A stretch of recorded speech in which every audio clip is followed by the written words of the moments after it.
Boa noite, começa agora o programa Silvana Rezende. E você sabe, esse programa é para você, é para ajudar você no seu sucesso profissional, aí na empresa onde você trabalha, ou você quer montar o seu negócio, a gente também dá dicas aqui.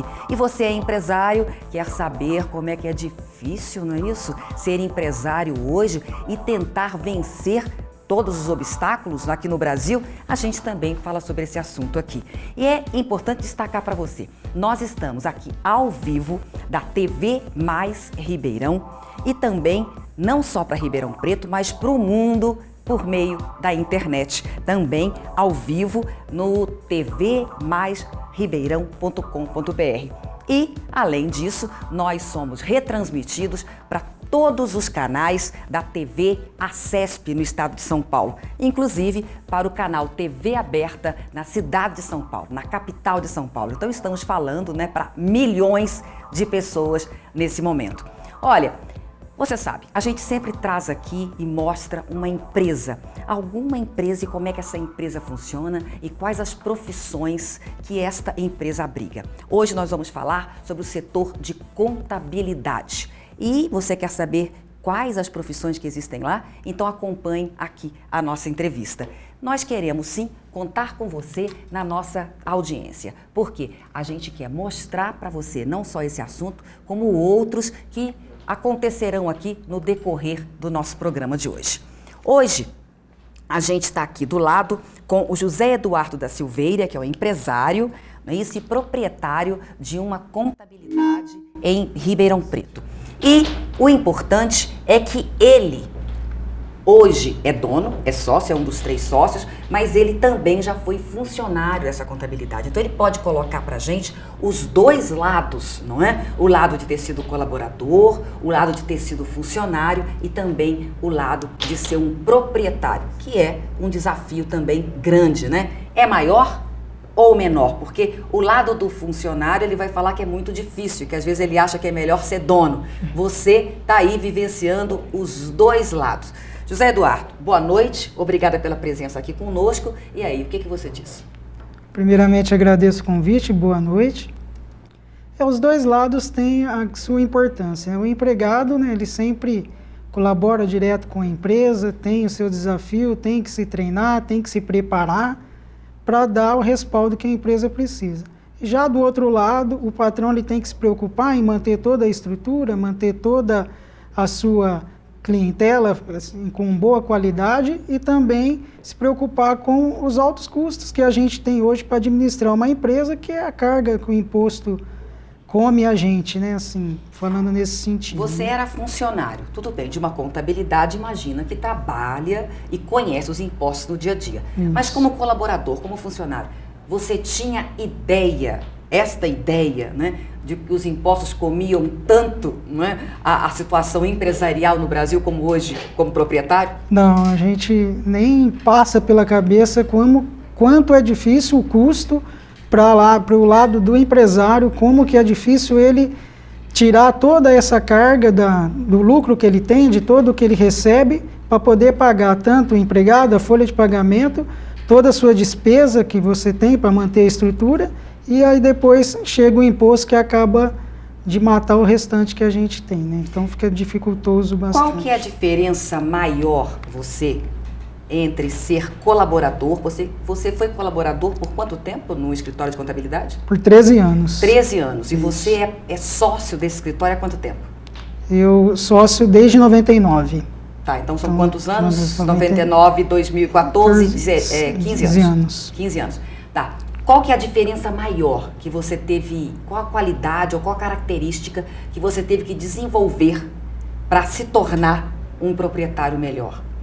Teve que estudar muito, primeiramente, se dedicar, amar o que a gente faz lá, conhecer tudo da área, estudar, se preparar para poder chegar, a gente ter condições de ser o proprietário, de lidar com todos os problemas, conhecer toda a estrutura, para a gente ter toda a bagagem necessária para poder conversar, esclarecer, entender o ponto do funcionário também, entender o ponto do cliente no que eles precisam.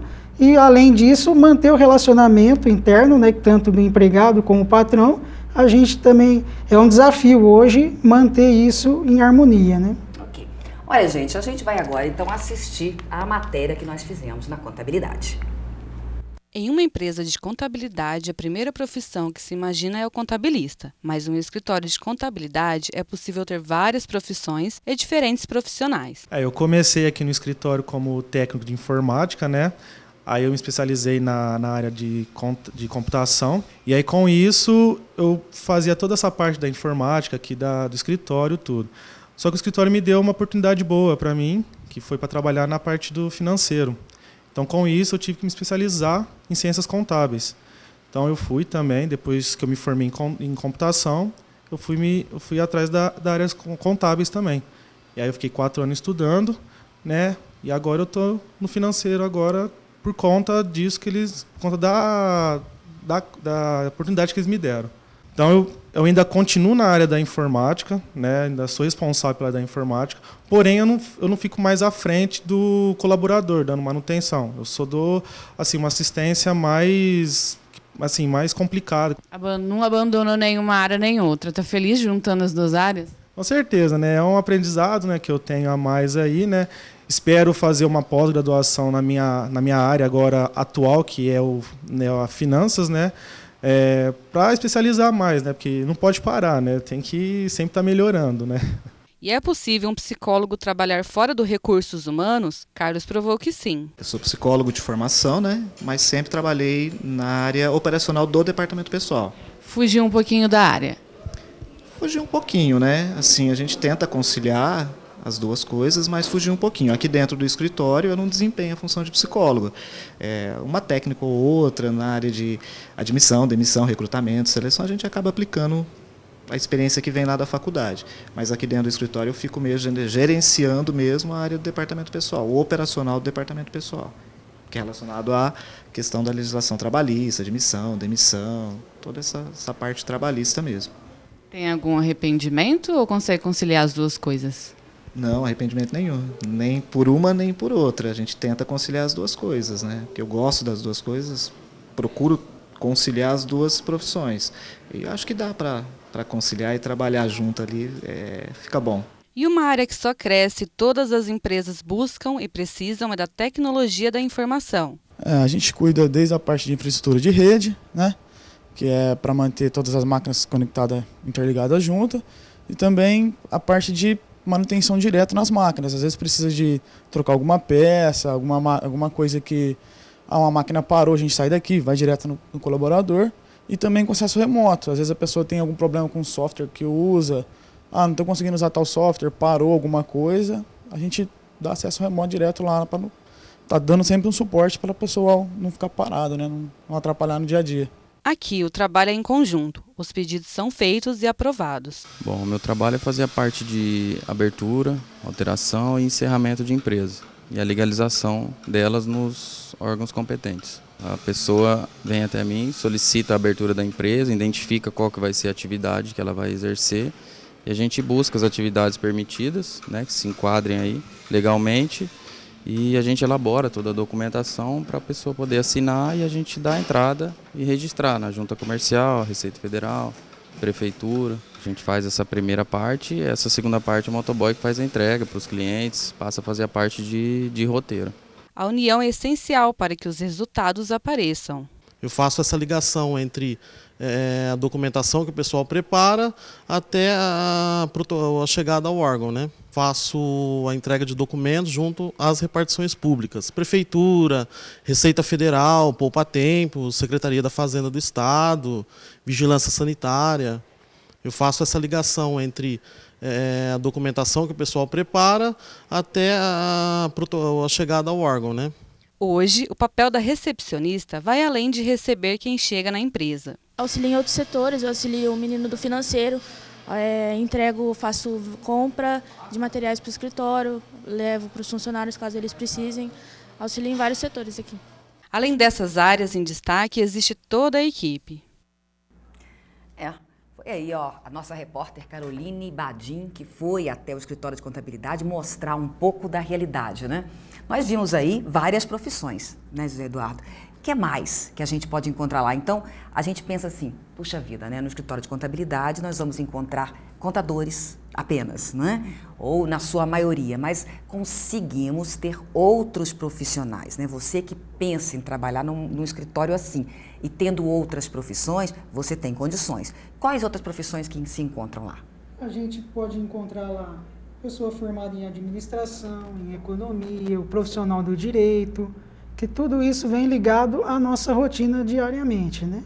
Eles têm espaço normalmente dentro lá da estrutura. Um advogado, por exemplo, o que pode fazer no escritório de contabilidade? O advogado ele pode tanto auxiliar na parte da legalização, que seria a preparação do contrato social, as minutas, essa parte legal mesmo da constituição da empresa, né, orientar o cliente, as cláusulas que ele ache melhor, conveniente na abertura, né?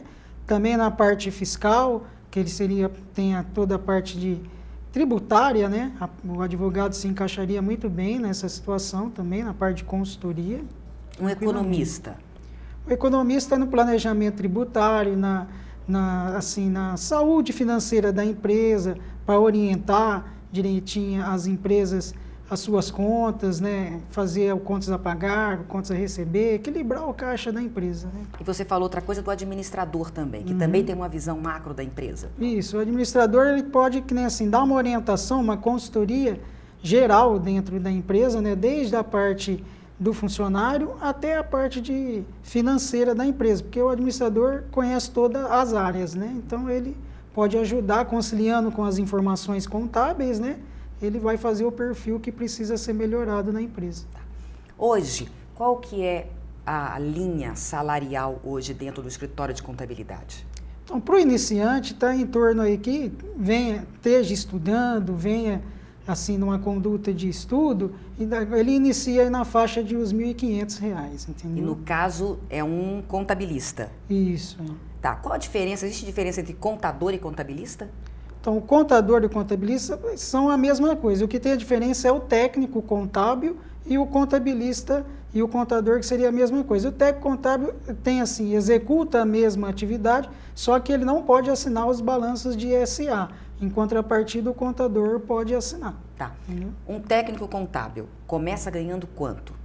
Em torno aí no inicial, 1.500. Esse valor de 1.500, Isso. Tá. E aí o contador, ou seja, o bacharel, né, aquele que fez ciências contábeis, tem um piso também? Ele inicia em torno de R$2.000, e ele pode alcançar daí para cima R$3.000, R$4.000, R$4.500, depende a evolução dele dentro da empresa. Tá. Entendeu? Nós falamos muito aqui dessa relação, né, empresário-colaborador e das dificuldades do empresário em manter a empresa. Além dos impostos, como você colocou, com relação à questão de funcionários. Na área de contabilidade, como é que está a mão de obra, a qualificação de mão de obra, quando você precisa de novo colaborador? Como é que o mercado está? Então está bem fechado. A gente tem uma dificuldade imensa, não só a Campes Contabilidade, né, todos os escritórios, a gente conversa com vários outros amigos aí, proprietários de escritórios, todo mundo tem essa dificuldade na contratação, porque está faltando mesmo a pessoa preparada, que goste de evoluir nesse setor, né? A dificuldade está para todo mundo. Então, agora conta uma coisa, você que está lá como experiente, como estudou nessa área também, está cheio de gente formada aí fora, concorda? Nunca se estudou tanto. E por que a gente continua encontrando empresários dizendo que está faltando gente preparada? Que preparo é esse? Eu acho que falta também o lado das pessoas ter o interesse em trabalhar e a organização também se preparar em receber esse profissional, dar o treinamento, dar o suporte, acompanhar ele, fazer a evolução dele crescer, porque a pessoa chega para iniciar um trabalho, ele vai encontrar dificuldade. E lá o escritório de contabilidade em si é um trabalho desgastante, que mexe com legislação. Hoje a legislação altera diariamente, precisa de um acompanhamento. Então, se a empresa não tiver uma boa estrutura, não tiver um acompanhamento e dá esse respaldo aos funcionários, ele fica difícil a evolução dele e acaba desistindo e ir para um caminho mais fácil. Né? E gente com vontade de aprender também. vontade de Vocês aprender sentem também. essa dificuldade. Eu tenho Também. entrevistado os empresários aqui e acaba sendo uma tem essa tônica. parte. O funcionário, às vezes, também ele não quer nada complicado, ele quer a coisa mais simples. Então, ele vai para um caminho que não precisa tanta dedicação, nem tanto estudo, nem tanta evolução da parte dele. Eu prefiro ficar ali sem esquentar a cabeça, né, do que se preparar. Aí não dá. Depois, no futuro, ele vai ver a perda que ele teve. Aí não dá. Tá vendo, gente? Olha, mais uma área que hoje existe vaga no mercado. Mais uma área, que é a área das contabilidades. José Eduardo, eu quero muito agradecer a tua presença aqui, a tua ajuda, as tuas dicas. Sucesso aí como empresário também, né? Com essa experiência toda de ter sido colaborador também. Um grande abraço para você e muito obrigada. Eu que agradeço. Obrigada. A gente vai fazer um breve intervalo. Daqui a pouquinho a gente volta.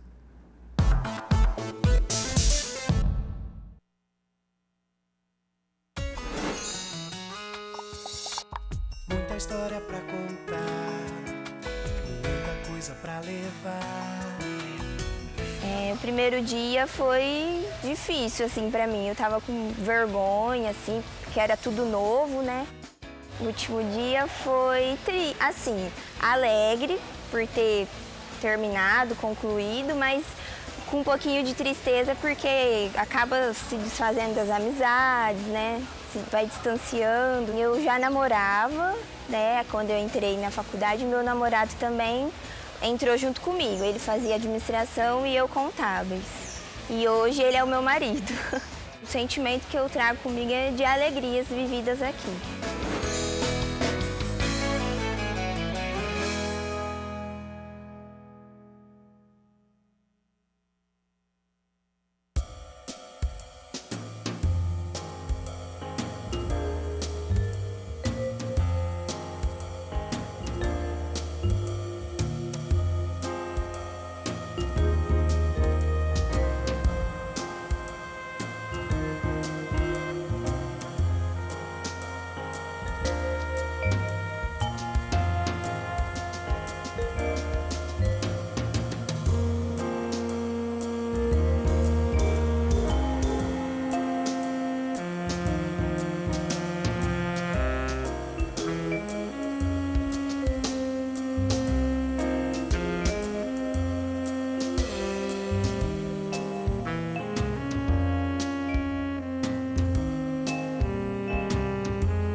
Oi, nós estamos de volta aqui para o programa Silvana Rezende e é importante a gente colocar que nós estamos ao vivo aqui da TV Mais Ribeirão e para Ribeirão Preto, para Sertãozinho, mas nós estamos ao vivo também para o mundo, porque nós estamos pela internet. Você pode então participar agora do nosso programa ligando para cá no 16 21 11 21 33, mandando a sua pergunta.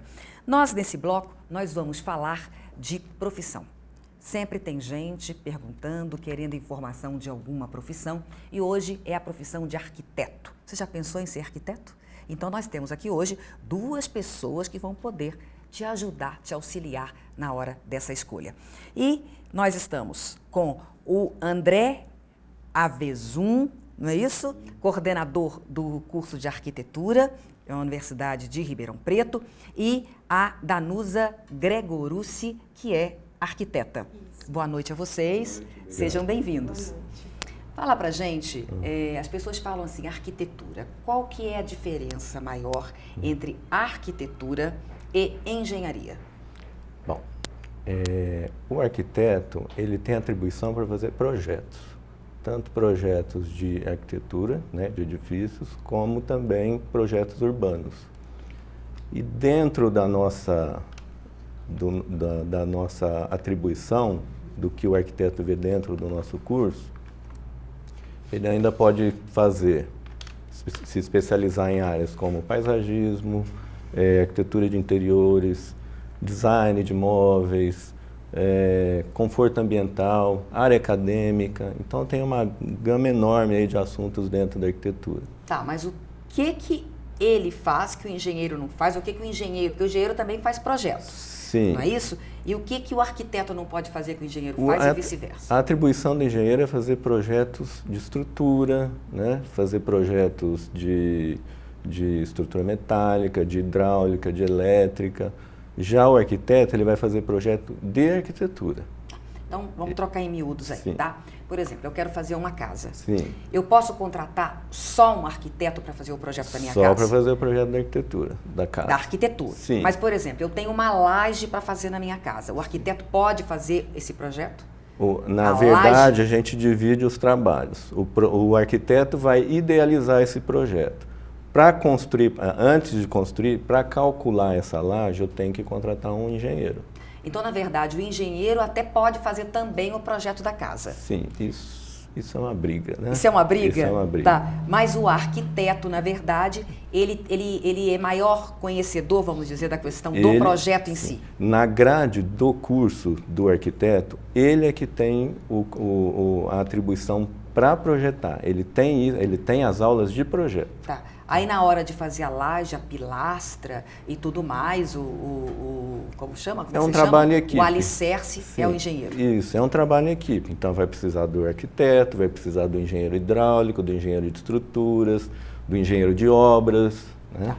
Agora a gente vai saber com a Danusa. A Danusa se formou quando, Danusa? Em 2012. 2012. Então tem aí 2 aninhos. Isso. Né? Como é que está o mercado? Você que é recém-formada. Vamos colocar que é recém-formada, tem pouco tempo ainda. Ah, sim, sou recém-formada. O mercado está aquecido, as contratações estão acontecendo, mas para aqueles alunos que já tiveram estágio. Os alunos que não tiveram oportunidade ou não tiveram tempo para fazer o estágio, eles estão tendo mais dificuldade de inserção no mercado de trabalho. O teu caso, você fez estágio? Eu fiz estágio. São quantos anos a faculdade de arquitetura? São 5 anos. 5 anos. Isso. Você fez estágio durante a faculdade? Fiz a partir do 2º ano, eu já entrei no estágio, e é a empresa que eu estou até hoje, que eu fui contratada. Você foi contratada, então? Isso, do estágio. Então foi uma grande oportunidade, porque aí eu consegui ter a prática do que eu tinha teoria na faculdade, porque precisa dos dois. Senão a gente não consegue se inserir com confiança depois de formado. Tá. Apesar de ter atribuição, nós precisamos ter uma certa prática, um conhecimento. Então foi o que me ajudou. Na sua turma, então, aquelas pessoas que acabaram fazendo estágio durante a faculdade, elas conseguiram trabalho mais... Estão empregadas hoje, em tese? Sim. Foi com mais facilidade. Tá. Deixa eu ver aqui, tem uma pergunta. A carreira de arquiteto para órgão público deve fazer concurso? E após a aprovação, eles atuam onde? É Oliveira, do Jardim Independência. Posso dar 2 exemplos que acontecem aqui na Prefeitura de Ribeirão. A gente tem arquitetos trabalhando com aprovação de projetos no departamento de triagem, né, de projetos, e também arquitetos trabalhando com planejamento urbano. Né, tanto no planejamento da cidade, fazendo o plano diretor, né, trabalhando com esse tipo de coisa, e também com aprovação de projetos urbanos. E a outra parte da pergunta dele, se precisa concurso público, para ser funcionário público, precisa de concurso público. Ok, Oliveira, está aí respondida a sua pergunta. Tá, hoje, qual que é o piso salarial do arquiteto? 5.800, início. O início? Piso, Aí eu vou para você aqui. O mercado está pagando isso? Não. A gente recebe, no começo, como estagiária, bolsa auxílio, tudo. Aí quando você entra como trainee, né? São oportunidades para começo de carreira. Então o salário gira em torno de 2.000, 2.800. Como trainee. Aí depois, conforme o profissional vai desenvolvendo suas atribuições, sua capacidade, aí o salário vai aumentando conforme o plano de carreira, depende da empresa, mas normalmente, pelo que eu sei com os meus colegas, é basicamente a mesma situação. A gente entra como trainee, vai evoluindo, tem programas, passa por diversos departamentos na empresa e vai evoluindo na profissão e o salário evolui conforme a gente consegue. Então aí nem sempre dá para fazer aquilo que a lei está prevendo, né? Isso. Agora, conta pra gente uma outra coisa, características que a pessoa deve ter para seguir essa profissão. Porque às vezes fala assim, eu adoro desenhar, eu adoro fazer projeto, eu adoro ficar na frente do computador idealizando. Basta ou não basta? Olha, já é um bom início, mas é uma profissão assim bastante desgastante, né? Na fase de estudante vai varar muitas e muitas madrugadas. É um trabalho, além de você idealizar um projeto, ainda você tem a parte braçal, né? De você concretizar aquilo, né? Braçal colocar, no sentido de desenhar, colocar isso... Mas hoje o computador tem programa de computador. Sim, mas não deixa de ser porque braçal, hoje já não tem, né? Aqueles arquitetos românticos, né? Que faziam tudo. Tem Então, gente ainda que desenha tudo, ainda né? temos alguns. Mas o computador ajuda muito nesse sentido. Sim, mudou completamente a produção. Mas tem que estudar, continuar estudando? Sim, tem. Tem que continuar sendo. Porque a tecnologia muda, né? Tecnologia de construção, que a gente tem no mercado. Então a gente tem que estar se atualizando sempre. Né? Disciplinas. Em 5 anos de faculdade, não é? Geralmente, o curso de arquitetura em qualquer lugar tem 5 anos de 5 anos de duração. Alguns não, mas a grande maioria tem 5 anos. Me diga uma coisa, quais as disciplinas mais presentes nesse curso? Sim, as disciplinas tronco do curso são as disciplinas de projeto de arquitetura e projeto de urbanismo, de cabo a rabo. Significa então, para essas disciplinas, tem que gostar de exatas? Tem que gostar de matemática, tem que gostar de cálculo ou não? Tem que saber, né? Gostar, assim, talvez a pessoa que se esforce, ela consiga desenvolver as matérias. Mas tem que saber, tem que se desenvolver, se esforçar muito. Em cálculo diversos, a gente calcula estrutura, a gente calcula várias coisas no curso. Acústica, então envolve cálculos bem complexos. Então, se você não tiver a mente aberta para aprender durante as aulas e aprender, às vezes não é assim, eu já tenho que saber ou já gostar. Mas eu tenho, sim, muito que me desenvolver mesmo, me esforçar. Porque a gente vai usar isso a carreira toda. O tempo todo você vai calcular e não tem como fugir da profissão. É uma profissão exata. Mas o que você acredita que uma pessoa tem que ter ou tem que ter algumas qualidades ou características para ser feliz nessa profissão e ter sucesso? Percepção espacial, né? Não dá para ser sem noção. Não dá. A gente tem pessoas que não conseguem visualizar uma perspectiva, né? Não conseguem entender, né? Então tem que ter isso e eu acho que é gostar, né, da profissão.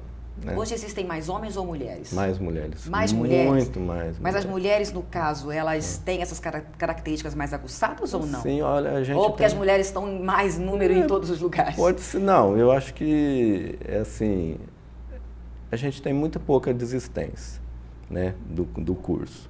Então, eu acho que é mais mesmo gostar de fazer aquilo e colocar para frente. Eu acho que é isso. Tá. Nós temos aqui a informação de que na região de Ribeirão Preto, o curso é oferecido gratuitamente na USP de São Carlos. Nos outros lugares, nós temos cursos particulares. E hoje fica uma mensalidade em torno de R$1.000. Para a gente fechar, um curso que durante os 5 anos aí está mais ou menos R$1.000 por mês, a mensalidade. Você aí começando a ganhar cerca de 2.000 e alguma coisa. 5 anos de curso, 2 anos agora de formada. Tá valendo a pena? Sim. Você faria outra vez? Vixe, com certeza. Vou me especializar. Eu amo essa profissão e vale muito a pena porque você trabalha com a coisa mais importante que uma pessoa tem na vida, que é a casa dela. Que é o sonho. E é o sonho, não é só a matéria. É o sonho, é o morar, é o estar lá. Então, vale muito a pena trabalhar com isso e transformar a vida das pessoas de uma coisa melhor, para as pessoas viverem melhor. Ok.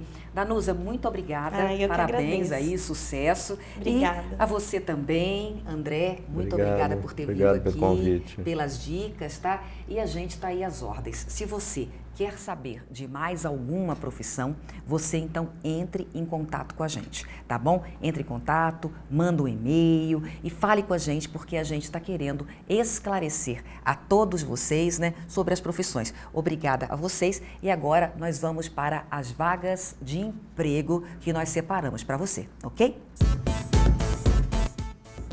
Assistente administrativo, atendente de balcão, eletricista, cozinheiro de restaurante, estoquista, corretor de imóveis, consultor de vendas, auxiliar de linha de produção, auxiliar de cozinha, motorista carreteiro, E nós vamos agora para mais um rápido intervalo. Daqui a pouquinho a gente volta.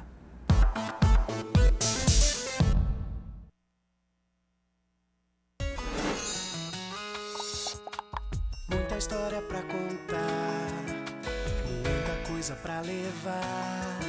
Eu tenho a sensação de dever cumprido e o sentimento que eu tenho é de gratidão a todos os meus professores, que tiveram muita paciência comigo, isso eu posso garantir. Quando eu penso no Moura Lacerda, eu penso nos amigos que eu fiz, no conhecimento que eu adquiri, na pracinha, que era o máximo sentar no banquinho da praça na hora do intervalo para tomar cappuccino. Fez todo o diferencial. A cultura que eu adquiri aqui, a convivência, enfim... Eu devo muito à instituição e a todos os conteúdos que eu tive a oportunidade de estudar e conhecer aqui. Então, eu acho que a palavra que traduz tudo isso é satisfação.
E nós estamos de volta aqui no programa Silvana Rezende. Mais uma vez, para quem está chegando agora em casa, para quem está assistindo agora a gente pela internet, o nosso boa noite com muito carinho para você, ok? Nós já falamos aí de vários assuntos, não é isso? Todos voltados para o mundo empresarial, para o mundo profissional, para o mercado de trabalho, para auxiliar você a escolher a sua profissão. E agora a gente vai falar sobre um assunto para você que acha que é pequeno, que acha que nunca pode ter um negócio, que está fazendo ou trabalhando de forma informal, mas que tem uma saída sim, que você pode ser um microempreendedor individual. Isso para começar, porque depois você pode crescer e crescer muito. E para nos ajudar aqui a explicar e a falar sobre esse assunto, nós convidamos o Alexandre Garcia, que é consultor do Sebrae. Boa noite, Alexandre. Boa noite, Silvana. Boa noite a todos os telespectadores. Prazer estar aqui. Muito obrigado. Vamos lá. Nós, inclusive, temos perguntas aí das ruas, sim, mas a gente quer começar a perguntar para você o seguinte. Há quanto tempo que existe o MEI? Na verdade, o MEI foi instituído desde 2008, através da Lei 128. Né? Caramba! Sim. Já tem um bom tempo, mas sim, a grande parte das pessoas não sabe do MEI, sim, né? Sim, e aí, como você disse, ainda estão na informalidade, né? Então, o MEI foi criado através de uma demanda, né, e é um sistema onde todos os participantes, tanto empresários como órgãos públicos, governo federal, acabam tendo muitas vantagens. Tá? Então, é um combate também, né, contra essa informalidade, e visando isso, então, o governo federal instituiu essa lei que veio, né, ao nosso ver, ajudar muito aquela pessoa que se julga pequeno, né, que por muita burocracia acaba trabalhando na informalidade. Né? Então, eu acredito muito que falta de informação acaba levando as pessoas a não conhecerem e não se formalizarem. Okay. Nós vamos perguntar mais para você aqui, mas nós vamos claro, agora às perguntas dos nossos telespectadores. Vamos lá. Eu gostaria de saber quem pode ser um microempreendedor individual. E aí? Legal. Silvana, obrigado pela pergunta. Na verdade, hoje, são aproximadamente, já está um pouquinho acima desse número, mais de 500 atividades que as pessoas podem se enquadrar e assim ter o seu CNPJ, né? Ser MEI, se formalizar, trabalhar legalmente. Prestar e dar nota fiscal, no caso. Com certeza. Isso, inclusive, é uma das grandes vantagens, né, para todo aquele profissional liberal, aquele prestador de serviços que não consegue atender a uma outra pessoa jurídica, né, devido à não emissão de notas, enfim. ficaria só naquele famoso recibo, que não tem legalidade fiscal alguma. Então, por exemplo, um jardineiro, um pintor que vai prestar algum tipo de serviço a alguma empresa, ele pode sim entrar, vamos dizer assim, numa concorrência de mercado com uma grande empresa. Mas aí fala dos impostos. Quais são os impostos que alguém que é MEI paga? Sim. O MEI, hoje, ele paga 5% sobre o salário mínimo, que é referente ao seu INSS. Tá? Além disso, o prestador de serviço... Fazendo a conta hoje? R$ 36,20. Por mês? Por mês, tá. Exatamente. Aí, importante no caso, como tendo direito ao INSS, a partir Perfeito. daí. Mas a aposentadoria depois, então, a aposentadoria ele vai ter com um salário mínimo. Perfeito. Ele, recolhendo esse valor, 5%, a partir dos 60 anos de idade para a mulher e 65 anos de idade para o homem, né, e após, importante, 15 anos de contribuição nesse regime, ele tem direito à aposentadoria de um salário mínimo. Okay? Então, por idade também? Não por idade, mas por tempo de contribuição? No mínimo 15 anos. Então, vamos supor que alguém tenha começado com 30 anos, nunca tenha contribuído para o INSS. Okay. Ficou 15 anos pagando os 30 e poucos reais, vai poder? Não. A partir de 60 anos de idade a mulher e 65 anos o homem. Tá. Então, as duas questões têm que combinar. Isso. Tá. Então, Perfeito. esse imposto é um deles, mais qual? Se você é prestador de serviço exclusivamente, você também vai pagar mais R$ 5,00, fazendo a conta R$ 41,20 por mês. Mais mês. Algum imposto? Se você é comerciante ou do ramo industrial, que também o MEI permite essa atividade, você vai pagar mais R$ 1,00 apenas de ICMS, ou seja, R$ 37,20. Não, aí foi para 40 e estava 41? Não, se eu sou prestador de serviço, eu pago mais R$ 5,00. Então, nós vamos pagar R$ 41,20. Entendi. Se eu só sou comerciante e do ramo da indústria e não presto serviço nas minhas atividades permitidas, eu vou só pagar R$ 37,20. Agora, se eu, dentro da minha atividade, eu opto por prestar serviço, por comercializar ou industrializar algum produto, aí eu vou pagar R$ 42,20. São os R$ 36,20 do INSS, mais R$ 5,00 de ISS, mais R$ 1,00 de ICMS. Ou seja, no máximo até dezembro de 2014, o empresário, né, o MEI, vai pagar R$ 42,20. Nada mais que isso. Okay. O ano que vem, de acordo com o salário mínimo, esse valor de R$ 36,20 vai sofrer uma alteração, porque ele representa 5% do salário mínimo. Conta essa. Vamos agora para mais uma pergunta, então. Onde eu procuro saber se a minha atividade se enquadra no MEI? Legal. Pergunta boa. Na verdade, como a cidade de Ribeirão Preto e a cidade de Sertãozinho, que transmitem aqui o programa e todo o país... E nós estamos agora para o mundo, Exatamente. Né? Lá fora pode não ter MEI, mas quem estiver assistindo a gente no Brasil... Exatamente. Então, várias cidades no país todo, ela possui uma estrutura, né, chamada Sala do Empreendedor. Tá? Essa Sala do Empreendedor, além dela prestar informações, né, sobre o MEI, sobre atividades permitidas, ela inclusive formaliza a pessoa. Então hoje nós estamos falando de que uma pessoa vá até a Sala do Empreendedor, aqui em Ribeirão Preto, Sertãozinho, São Paulo, São Carlos, enfim, todas as cidades, ela sai em aproximadamente em 30 minutos com o CNPJ já, com a sua empresa aberta, formalizado, né?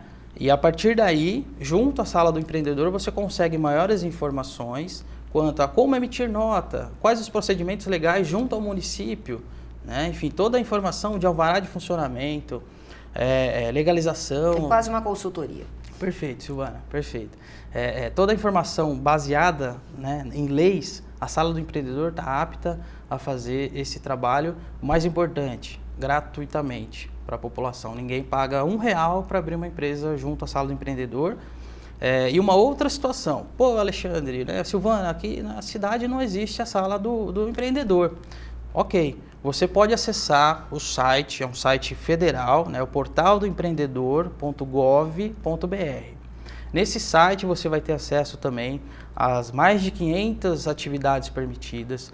Você vai conseguir, inclusive, se formalizar através do site. Tá? Então, eu não quero ir na Sala do Empreendedor. Faça então em casa, pelo site. Agora, uma observação muito importante. E uma orientação do SEBRAE, né, como aqui no estado de São Paulo. Toda cidade que mantenha uma estrutura de sala do empreendedor, nós aconselhamos que as pessoas abram as suas empresas junto a essas salas. Por quê? Só para você ter uma ideia, hoje, cerca de 50% das pessoas que estão formalizadas no estado de São Paulo não pagam aquele imposto que nós acabamos de falar. Tá? Por quê? Por falta de informação.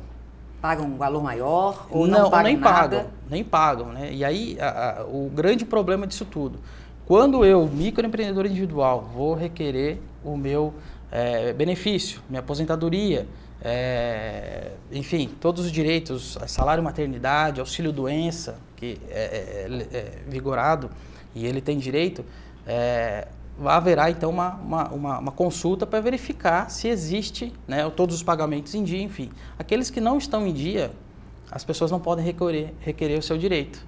Então isso é muito importante. Então a gente sempre fala, pegue orientação na fonte correta, sala do empreendedor. Caso não tenha, o site é uma opção, você consegue abrir a sua empresa e começar a sua atividade profissional formalizada. Ok, vamos agora para mais uma pergunta. Eu posso ser MEI sem contratar um contador? Perfeito, como a gente acabou de falar, né? Para mim, abrir uma empresa, eu não preciso do contador, né? Mesmo que, e aí um outro apoio muito interessante, todo microempreendedor individual, MEI, que abrir a sua empresa, a partir da data de abertura, ele tem um ano de assessoria contábil gratuita. Tá? Mas quem dá essa assessoria contábil? Sim, existem alguns escritórios de contabilidade, os contabilistas, que estão cadastrados, estão autorizados a prestar o serviço de forma gratuita. A pessoa consegue ter essa informação? Lá no portal do empreendedor.gov.br. Ótimo. Tá? Chegou uma pergunta para a gente aqui, olha bem. É pergunta, tá vendo? A gente está aqui e está em outros lugares também, porque Legal. Chegou uma pergunta falando o seguinte: a Lúcia, em Altinópolis, tem o MEI? Sim, tem o MEI. Em todo o Brasil tem o MEI. Todo MEI, E como é que ela faz? Vamos supor, lá não tem a sala do empreendedor, então ela entra no portal do empreendedor.gov.br. Portal do empreendedor.gov, G-O-V, de governo.br. Isso, é tá? isso aí. Outra coisa que é importante, você lá. colocou que a pessoa tem que ver se as atividades, né, que estão lá, se elas se encaixam em uma daquelas. Sim. Tem também uma questão de faturamento, não é isso? Perfeito. Você, para ser MEI ou ser microempreendedor individual, o seu negócio pode render até quanto?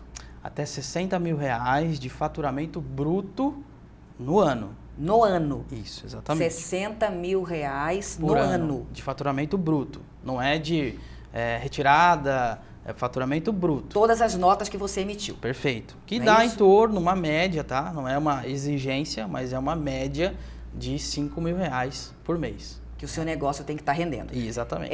Para finalizar. Claro. Pode ter funcionário? Quem tem MEI? Sim. O MEI é facultado, né? Ao MEI ter até um funcionário, além dele, que é um empresário. Tá? E aí que nós vamos entrar mais uma vez na área do contabilista, do contador. Por quê? A atividade do MEI ou é prestar serviço, ou é vender, ou é produzir. Né? E assim, tem uma certa burocracia, você formalizar, né? Trazer um empregado para junto da sua empresa, enfim. E isso é uma situação para o especialista, que a gente chama. E o especialista está dentro do escritório de contabilidade, ok? E aí, esse serviço é importante até lembrar aqui. Esse serviço de folha de pagamento, de formalização do empregado, de trazer um empregado para a sua empresa, ele não é gratuito. Então, o contabilista dá assessoria contábil junto ao MEI, eu estou com dúvida de tirar nota, eu estou com dúvida, enfim. Mas esse trabalho... precisar de emitir um recibo, um comprovante de recibo para funcionário, isso aí é pago porque aí existe a folha de pagamento. E aí cada escritório vai trabalhar de acordo com a sua política, um valor estipulado para esse mês. Outra coisa, no Sebrae também tem informação? Com certeza, no Sebrae tem muita informação. Procure o Sebrae mais próximo. É isso aí. Entra no site do Sebrae, que é mais fácil até também, não é isso? E procure o Sebrae mais fácil. O site do Sebrae, para quem tiver um papel e uma caneta na mão, é o sebraesp.com.br. No escritório, aqui em Ribeirão Preto, nós temos o escritório, ele fica lá na Inácio Luiz Pinto, número 280, no Alto da Boa Vista. Atendimento das 9 às 17 horas. Que é de graça também. E é gratuito, e assim, muita informação para o microempreendedor individual, não só para o microempreendedor individual, mas todo e qualquer tipo de microempresário, empresário de pequeno porte. Nós estamos à disposição das 9 às 17 horas, de segunda a sexta-feira. Muito obrigada. Eu que agradeço. Muito obrigada mesmo, Alexandre. Eu acho que foi muito importante para nossas observações aqui. Legal. E olha, então agora você tem mais uma chance de montar o seu negócio, tá bom? Boa noite, muito obrigada a você. Muito obrigado. Vamos agora para mais vagas de emprego que nós separamos para você. Vitrinista, vendedora, recepcionista de hotel, preparador físico, telemarketing, tratorista agrícola, técnico em administração de comércio exterior, recepcionista atendente, copeiro de hospital, lavador de veículos. E nós agora vamos para mais um rápido intervalo. Daqui a pouquinho a gente volta com mais programa Silvana Rezende. Não saia daí.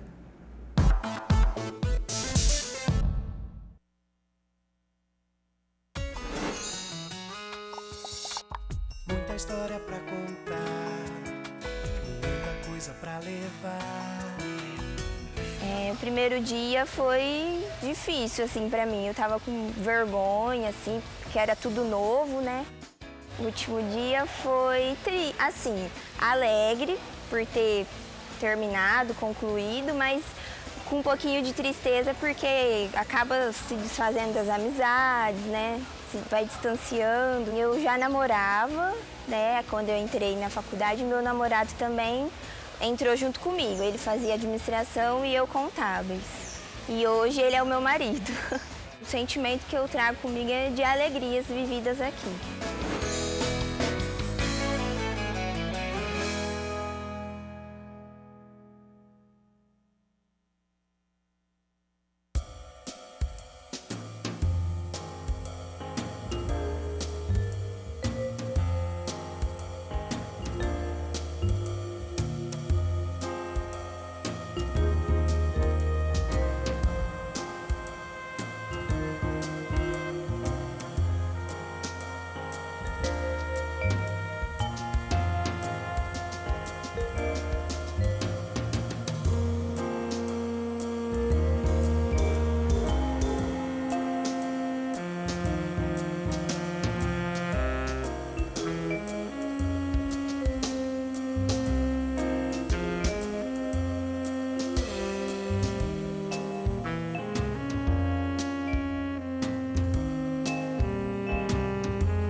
E nós voltamos para o programa Silvana Rezende. Agora nós vamos aqui com mais um assunto. Olha, você foi convidado para um jantar de negócios, para um almoço de negócios.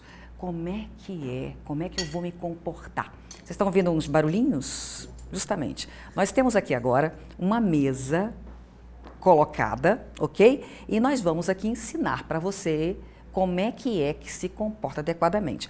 Olha, isso faz parte de marketing pessoal. Você pode achar que é frescura, e muita gente acha que é frescura, saber pegar o garfo corretamente, saber usar a colher certa, o prato certo, o copo certo, mas não é não. Pode ter gente te avaliando. E até uma promoção pode vir a partir disso aí, ok? Então, nós vamos agora conversar com a Lilian Alves. Boa noite, Lilian. Boa noite, tudo bem? Seja bem-vinda. A Lilian é coordenadora de gastronomia e nutrição do Senac. Isso. Olha, programa até que foi rápido, né? Porque ao vivo é assim, a gente tem que montar tudo muito rapidinho, não é? Isso mesmo. Lilian, como é que é? Tanta coisa assim, fala assim, gente, por onde eu começo? E aí? Bom, eu acho que a primeira coisa é agir com muita naturalidade. Né? Não ter medo de errar, não ter medo de... Nossa, o que eu vou fazer com tantos talheres num almoço? Eu não sei para que lado começa, para que lado... Então, uma dica muito simples. A gente sempre começa de fora para dentro.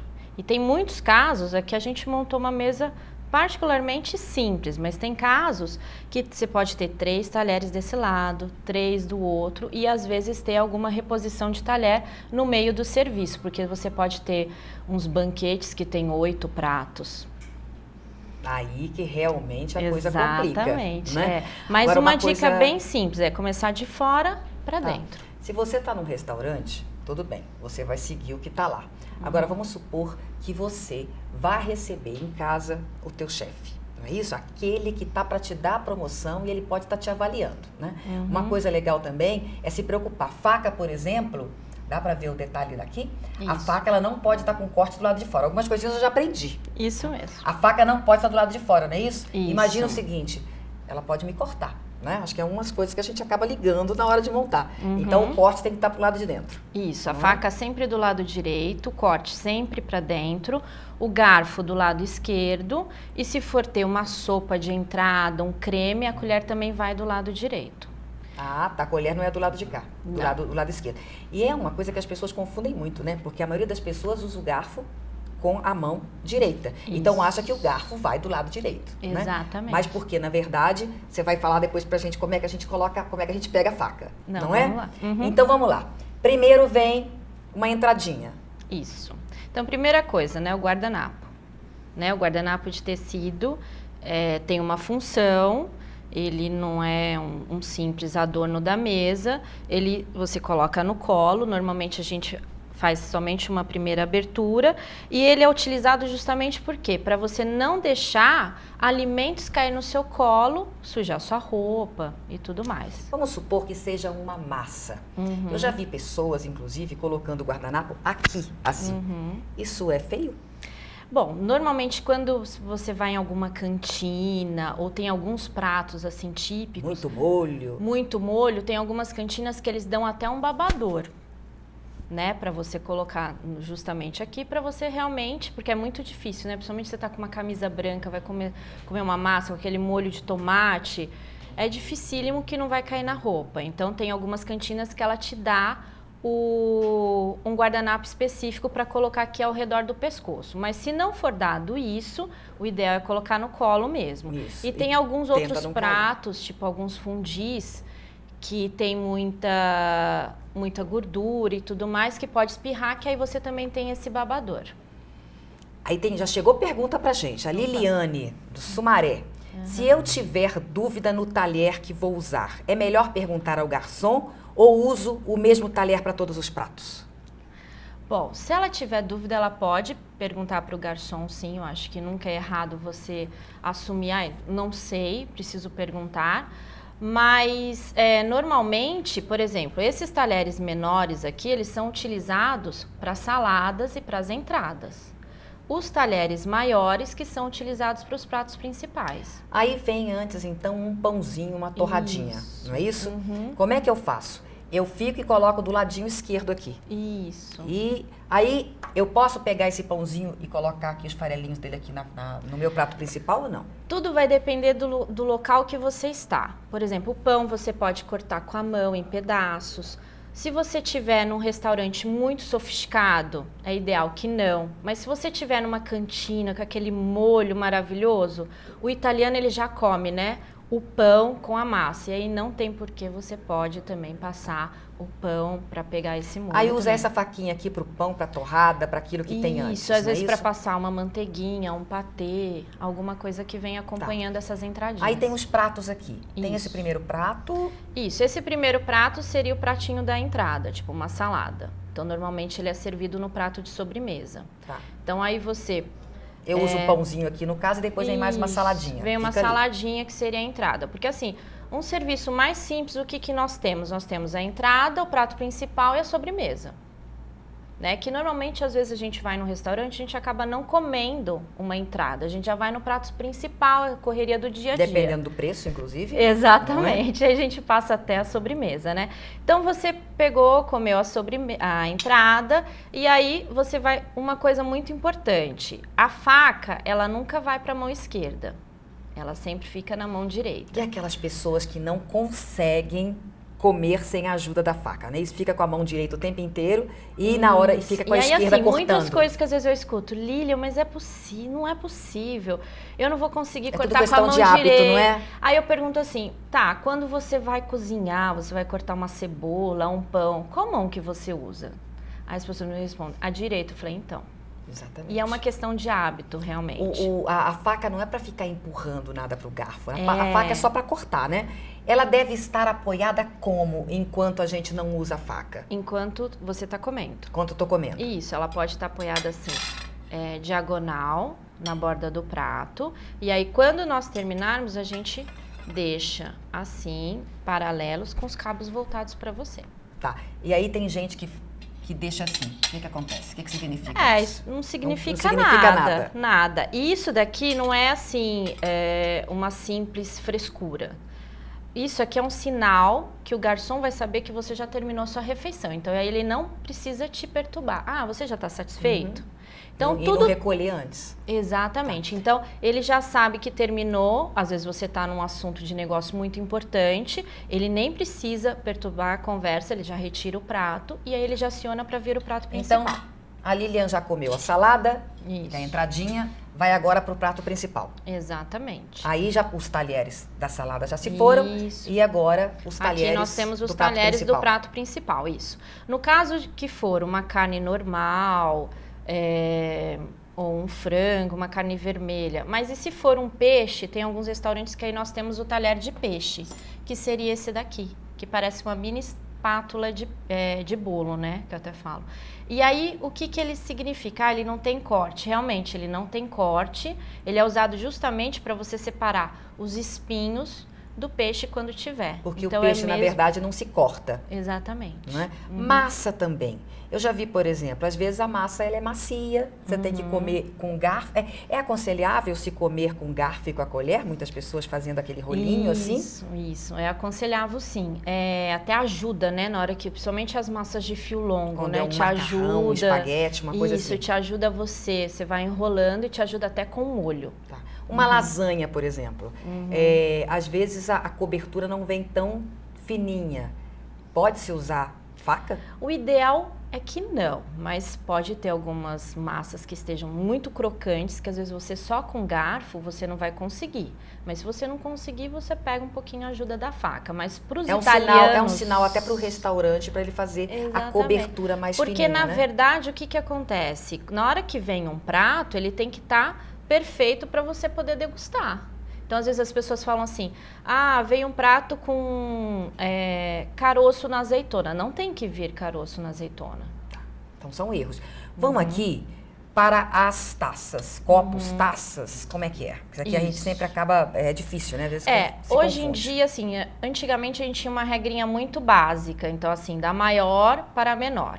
Hoje a gente tem estilos de taças diferentes, até eu vi que você trouxe uma aqui, essa outra, que às vezes você pode estar num restaurante e aí você vê, nossa, aquela regra antiga não está dando certo com o que eu tinha aprendido. Então, como que era a regra? Qual que é o macete, então, para a gente não tomar água no lugar errado e nem vinho no lugar errado?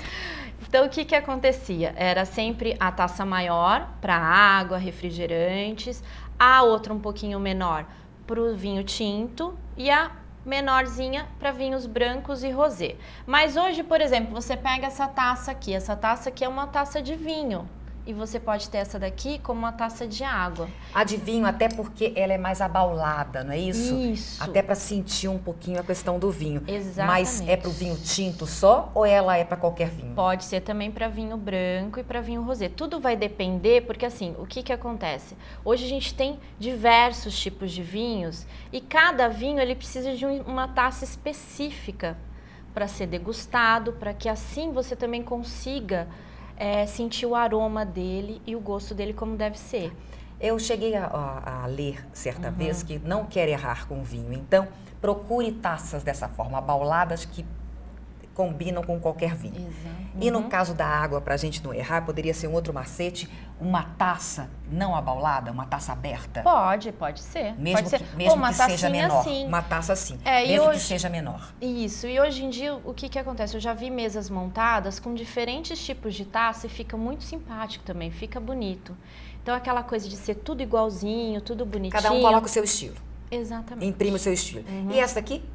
Essa daí é a flute, né, que a gente chama, é a taça para champanhe, para os espumantes, para os prosecos, para os frisantes, são todos aqueles vinhos, né, que tem as bolinhas, as famosas bolinhas, as perlages. Tá. Pra gente terminar, qual que seria a maior gafe que a gente não pode cometer, ou seja, que se você fizer, vai estar cometendo, pagando o mico? Nossa, a maior gafe. Tem muita coisa?